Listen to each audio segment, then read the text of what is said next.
Before I saw something. Eventually, on the road, you will see everything. You will see everything. But I saw something very funny. No, not him. Not him. Watch. I think a pickup comes next. Not him either. Hold on. Not him. No, not him. Right, the next one. Watch the next one. The next one. Are you ready? Right, let's go steady. As soon as you see something, hit the stop button. It's right on this point where it changes. Unfortunately for us. Come on. Now there's the front of it. Watch. Right, so watch this back window. There's a dog hanging out the back window here on this side. Let him go forward a bit. The dog is quite a way out. Look, can you see? There's another one on the other window, that side. Look at that. Double-barreled doggies out the window. Yeah. So today we're going to have a serious talk. I think these are the single most dangerous, vulnerable vehicles on the road. It's a bit extreme to say that, isn't it? But let me explain to you. This is a minibus, this is a team bus, this is a school's outing bus. You don't even need a PSV to drive the damn thing. And why I say they're so dangerous, they're dangerous for the person that sits in this rear, behind these doors. Now, as you know, in a car, you've seen plenty of demolition derbies. A car has got some sort of, most cars have got a boot, the traditional car. So they've got some slowing down space. Not a hell of a lot, but some slowing down space. Hatchback's a bit less, but they've got room. He's got nothing. The person sitting here, you take a smack on the back here, and the type of people,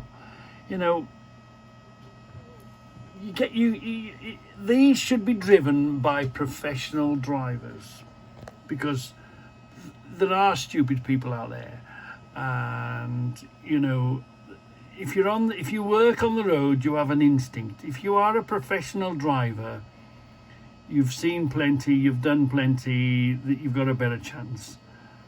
But the reason I think these are now even more dangerous is the type of people that are driving them.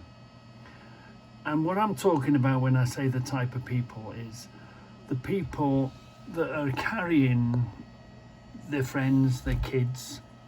They've gone for the day somewhere. And the person that's driving, he may be a volunteer, he may be a helper, he may be an organizer, but he would have driven them to wherever they're going.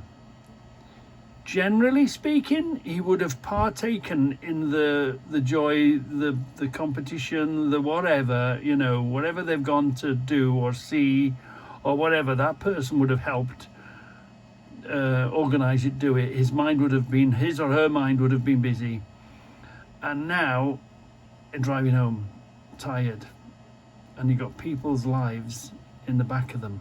Now, if that was a professional driver, the driver would take them there.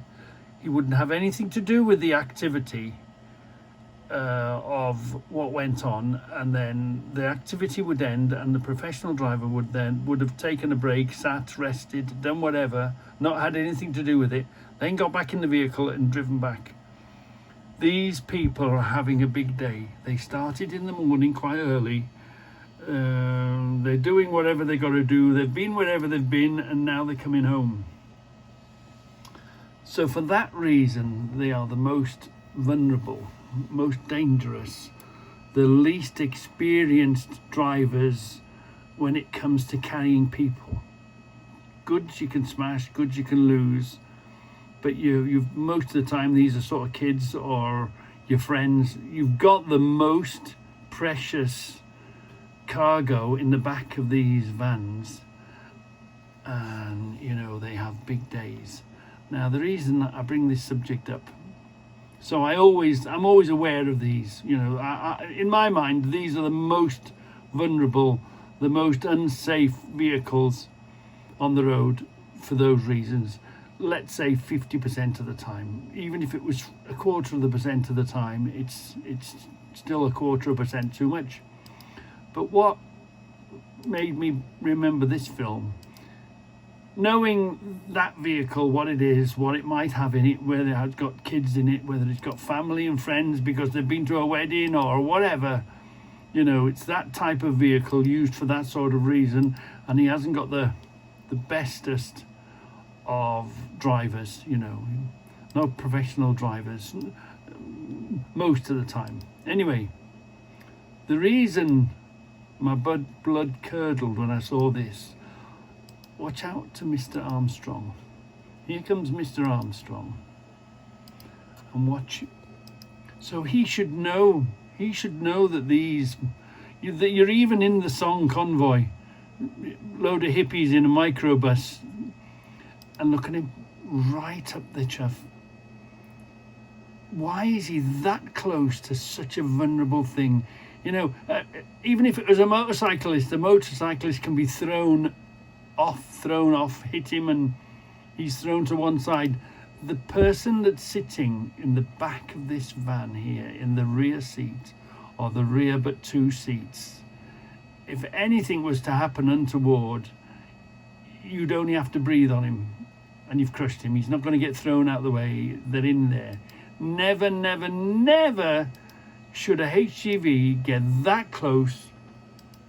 You could almost say they're almost more vulnerable than a push bike, because a push bike obviously can fall over and whatever. But knowing what's in that vehicle, knowing the type of people that's in there and the people that are driving them and what they're likely to have been up to, do you know what I mean? Never, never, never, never, never get that close to a microbus. Again, these people are cruise control passengers, aren't they?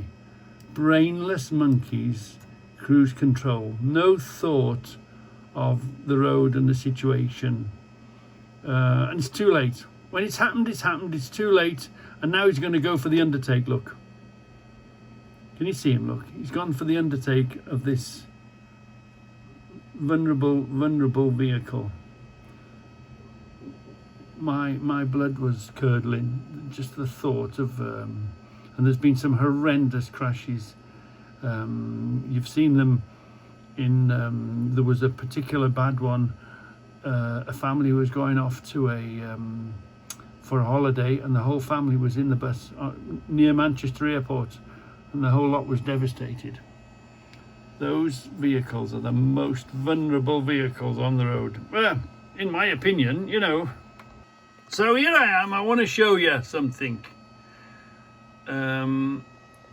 that's happening for you to be aware of. I'm going in Freightliner. So this is international shipping, isn't it? This is goods. Each one of these boxes represent a day's work, a week's work, several weeks' work, a month's work, whatever it takes to fill a container, a 40-foot container, shall we say, is a lot of money, a lot of turnover for a company that's going to employ lots of people, whether it be tipping the stuff out and distributing it and selling it, whether it be getting all your raw materials together and producing goods and exporting the goods. The amount of work and wages that are paid are in this industry is in containers. You know, each one represents quite a lot of money for each firm. And as an economy of the whole UK economy, you know, when we're busy, these containers are busy. But the elections are not far around the corner now, and you lot are all going to vote on people because, you know, you agree with them. You're going to disagree with other people, which is absolutely your right to do. But I want you to vote for the people that are looking after the United Kingdom, that's bringing in work, bringing in commerce, all this lot that we're arguing about, it's a luxury. All this, whatever the activities that are hammering the bread and butter, this is the bread and butter of the United Kingdom. We are in the centre of Great Britain, and look at it. It's on its arse. It's quiet. This should be full of boxes. That should be full of boxes. They should be 3 and 4 high. The full ones go 3 high. The place should be buzzing, and it's not. And there's not any on the ground. Whatever's going on, the political classes aren't looking after the United Kingdom. We're getting so involved in stuff that's none of our business. We're paying so much money to things that don't affect us, and the price we're paying is, let me just show you. The train tracks, there's no trains in. There's usually 2 rows too high up along here. Always stuffed full of containers. Coming and going, full ones, empty ones. Commerce. It's the Freightliner today going in here was on its arse. It's been quiet for a long time. And who's to blame? You can only blame whoever the people are in charge, whoever the people are doing the United Kingdom damage, who's not working in their interests. They're too busy doing or worrying about other stuff. And the only thing that matters is work. Work creates money. Money creates wealth and style of living, and we are getting slaughtered. We should be a really busy country, importing and exporting goods, doing good relations with companies and with countries. We're in conflict with so many people. There's so many people don't like what we're doing, or the people that represent us are doing, and this is what it's affecting. This is our bread and butter. Everything else doesn't matter. Everything else is a luxury. If you can afford it, fine, but we're getting to the point where we can't afford it, because look, this is our bread and butter. This is work. This is what pays for everything. This is what pays the wages. This is what makes firms profits, so that they can pay the wages, that they can give us a job, that we've got a job to do. Look, there's nothing. All this area is usually chock-a-block and up high. You go back to my old he's sitting up there waiting for me to come because there's nothing. There used to be queues, sometimes an hour or 2. I mean, fair enough, I was in and out in a flash. But it shouldn't be like this. There's one more there, look. I think I see 1 or 2 trucks, that's all I see.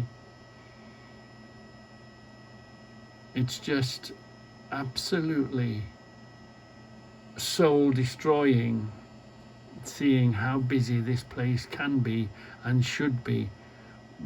How busy we should be as a country. We're so busy doing other than our bread and butter work, that's paying our wages, that's keeping you in a job, and that's keeping me in a job, that's paying all the bills, all the taxpayers, all the revenue. People are working, they're paying tax. Companies are making profits, they're paying tax. The bread and butter of the country, so that enables us to afford the things, is being neglected. So when you put your vote in this coming election, think about, do these people really give a damn about us as working class, as people that ultimately earn the money to pay the bills?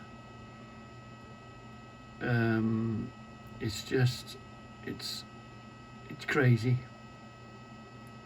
The United Kingdom has been hammered from pillar to post by so many idiots, and it's about time the British people started taking note and finding out who these idiots are that aren't running the country as it should be run, or are almost, some of them are almost treasonable, aren't they?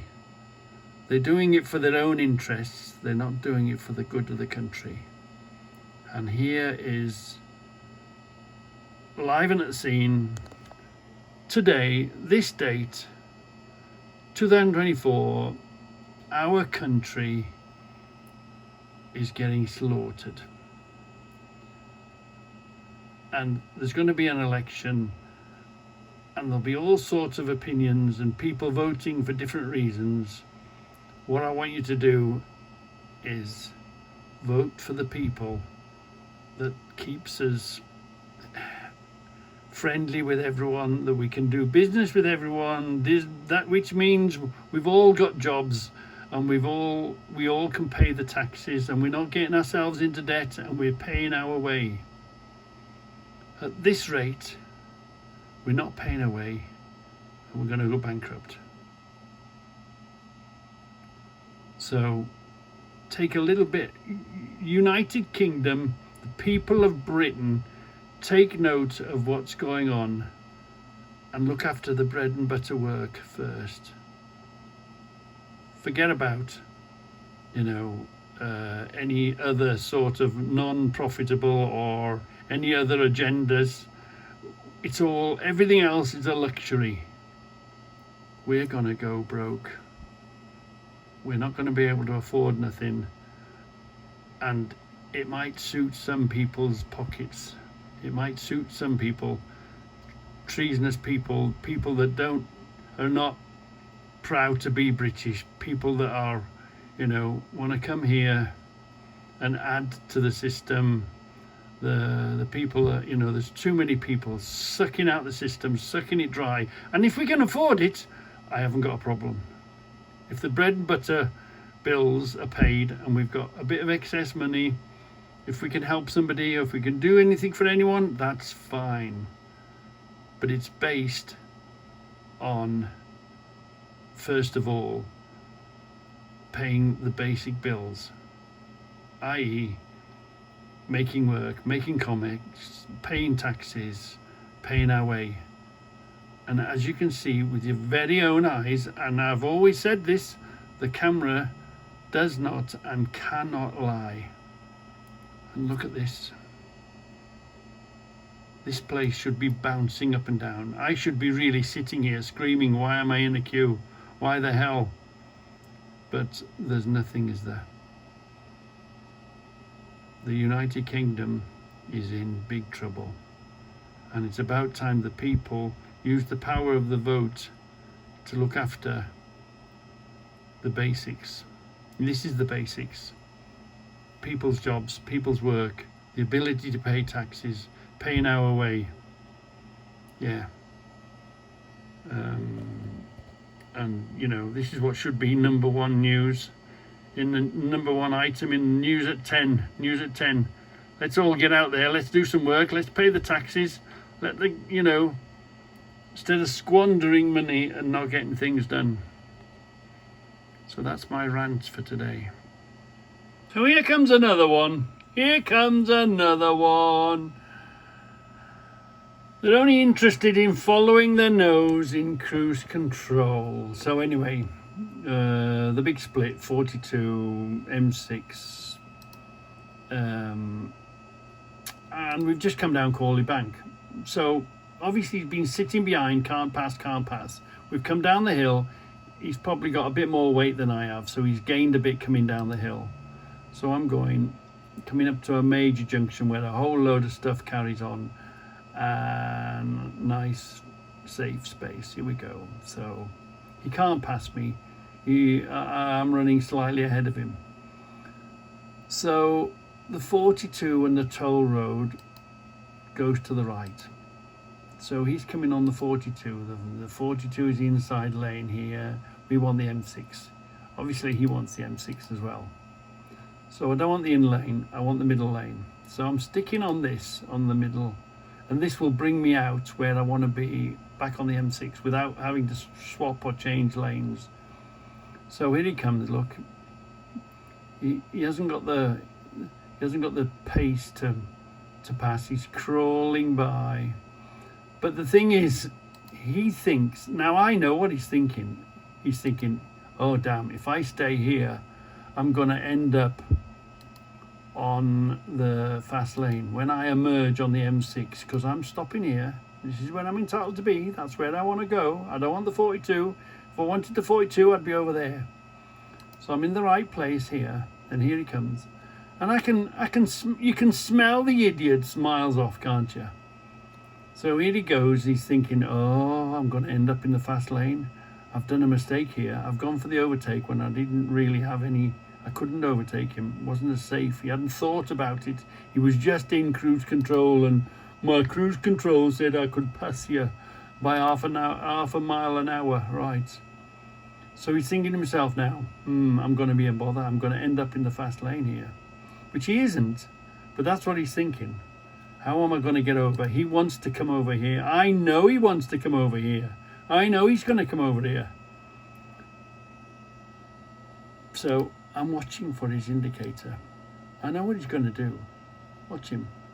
Here he comes. He doesn't even know the roads. He doesn't, he's just thinking, oh, I'm going to end up in the fast lane. I get one flash of the indicator, 2 flashes, 3 flashes, and then he comes over on me. Look. Now, if he'd stayed where he was, he would have ended up in the middle anyway. But we're on the M6. I'm where I want to be. Cut your nose off. He wasn't that sure, look. So off he goes. Again, I'm only interested in me, keeping me and my motor safe, so I back off, give him the space to do it. Let the idiots do what they want to do. And look at him, he's going to go back out. If he'd stayed on that lane, he would have ended up in the middle. But he was thinking, I'll end up on the fast lane. So here he goes, and he pulls out again. Should we watch him? Yeah, keep watching him. I think he does. Does he pull out in front of this car? I think he does. We did watch him. Here he goes. And off he goes, look. What a crew, unthinking, not planning ahead. Who the hell gave him his license? Who the hell trained him? Who the hell made him think like that? No planning ahead. Just, if it all goes tits up, oh, it's tough. Yeah, it's not my vehicle. It's not my insurance claim. I can always walk out of this job, get sacked, and go and get another job. Yeah, mad. They're just mad. So here we are, coming up the M6. We're passing Coventry Turnoff. We're in this lane here.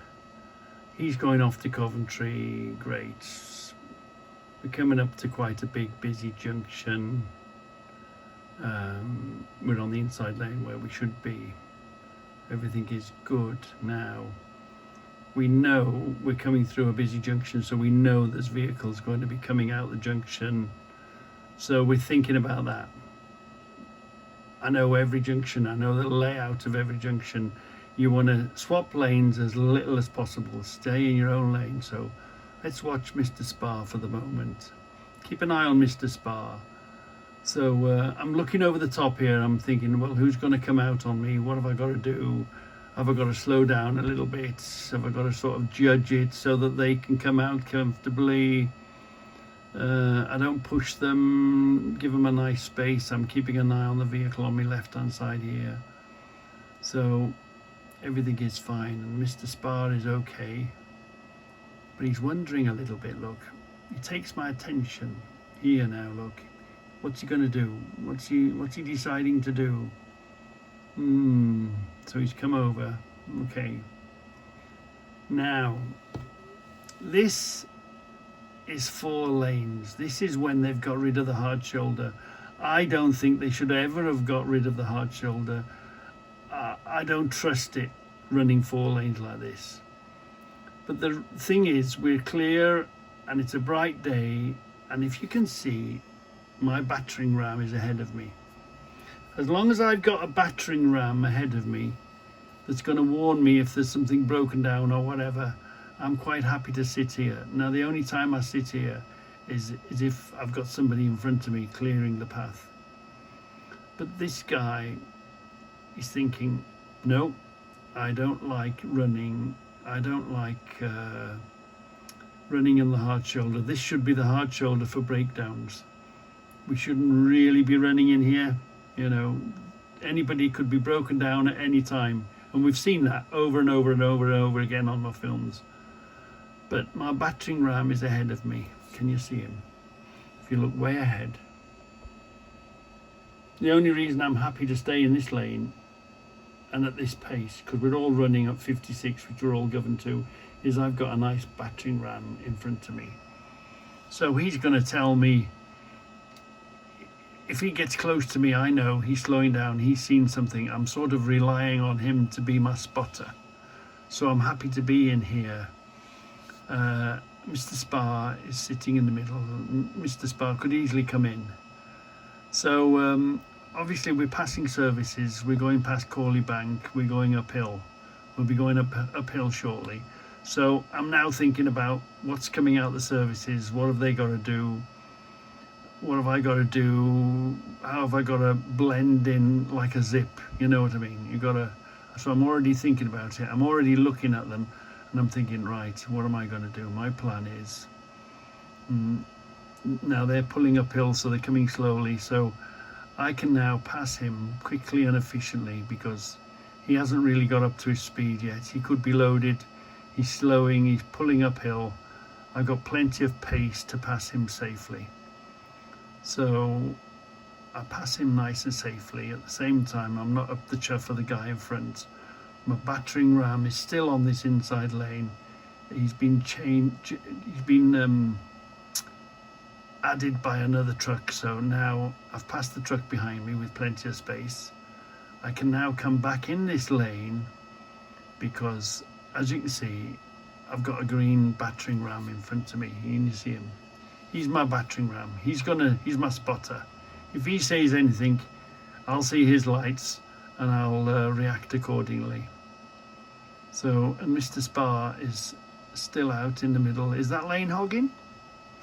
Is that, should he have come in as good practice? Or has he got a similar opinion to me? I do not like, these should be hard shoulders and they should be left as hard shoulders. I don't use them because, there's been lots, they're dangerous. 4 running lanes with no hard shoulders are just damn dangerous. But it's nice and clear, everybody's got a good view, and I've got a battering ram in front of me. In front of my lane, I'm using him. He's my battering ram. So I sit back and I just follow my nose. So we're coming up now with a crane. There's a slower vehicle in front. So we've got to think about that now. What we're going to do with this slower vehicle, we're catching up with him quite quickly. He's definitely going slower than we are. So, and the pace of the road is really nice, and I had a car up the side of me, so let's have a good look. Let's have a good signal. Am I going to be able to pass him quickly and efficiently? Am I catching up with him? He's going much slower than I'm going to go, so I'm going to pass him. So let's put the indicator on. Yeah, nice long indicator. Let's let this guy go and let's pull out behind him. Here we go. We're out in the lane. We're passing him quickly and efficiently. We're not hogging the middle lane. We're not holding anybody up. We're just passing a slower vehicle in front of us. So we've passed him, we've cleared him, we haven't cut his nose off.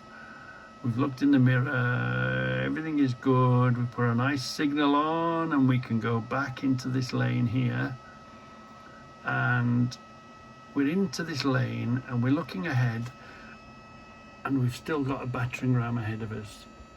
We've still got our spotter way ahead of us in the lane. That's where we want him to be. He's going to clear the lane for us. He's our spotter. So I'm quite happy to be sitting here, coming up the inside lane. And, you know, Mr. Sparman has got his opinion. He's still out in what they call lane number 2, which was the old lane number 1. And now he comes over and in. He's now coming to lane 1. He was that long in lane 2. Is that lane hogging? Or does he have the opinion of, I don't like running in this inside lane? And like I say, generally I don't. But if it's a nice clear day and I've got a battering ram in front of me, I can live with it. What's our opinion on this?